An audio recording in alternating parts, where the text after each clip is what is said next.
Assalamualaikum warahmatullahi wabarakatuh. Halo semuanya, perkenalkan nama saya Alia Zahra Hairunisa dari kelas 2025C dengan NIM 25111774056. Oke, hari ini kita akan membahas mengenai topik yang sangat dekat sekali dengan kita, yaitu etika digital. Kenapa sih topik ini sangat penting untuk dibahas? Karena seringkali kita lupa bahwa di balik layar handphone, di balik layar laptop yang sering kita gunakan, itu ada manusia yang memiliki perasaan yang nyata loh teman-teman. Jadi, yuk kita bahas bagaimana cara menjadi netizen yang bijak di ruang digital. Oke, kita masuk ke bagian definisi. Mungkin ada yang pernah bertanya, apa sih etika digital itu? Sederhananya, etika digital merupakan aturan atau sopan santun ketika kita berinternet. Jika di dunia nyata kita menyapa orang lain dengan ramah, di dunia digital juga sama. Intinya adalah empati.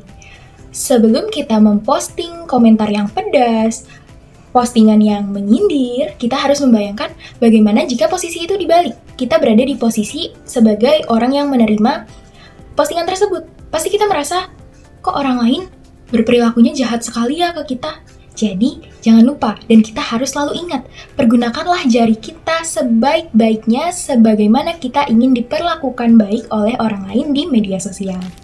Oke, selanjutnya ada 3 hal penting yang ada di etika digital. Yang pertama mungkin sangat familiar ya di telinga kita, yaitu saring sebelum sharing.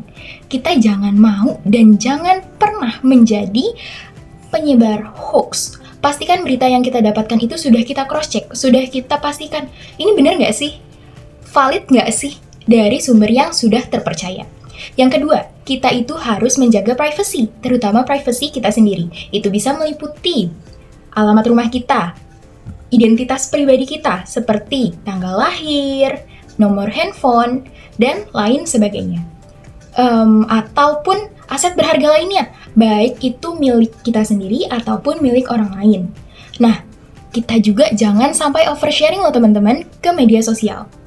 Karena bisa jadi dengan oversharing itu menjadi senjata makan tuan. Jadi suatu saat kita akan terperangkap oleh cerita kita sendiri. Nah, yang ketiga ada hargai perbedaan. Hargai perbedaan? Iya. Teman-teman perlu diingat bahwa internet itu luas sekali. Pasti ada beda pendapat antara pendapat kita dengan pendapatnya orang lain. Jadi berkomentarlah dengan kepala yang dingin. Jangan sampai kita melakukan cyberbullying. Kritik itu boleh teman-teman, tapi jangan sampai kritik itu menjadi suatu penghinaan terhadap orang lain. Teman-teman, ingatlah bahwa jejak digital itu sifatnya abadi. Jadi, berhati-hatilah ketika kita ingin memposting sesuatu, like, men-share, berkomentar, ataupun mencari sesuatu. Itu sudah tersimpan rapih di internet sekalipun kita sudah menghapusnya. Tetapi ketika orang lain sudah melihat postingan tersebut, bisa saja di-screenshot atau bahkan di-download.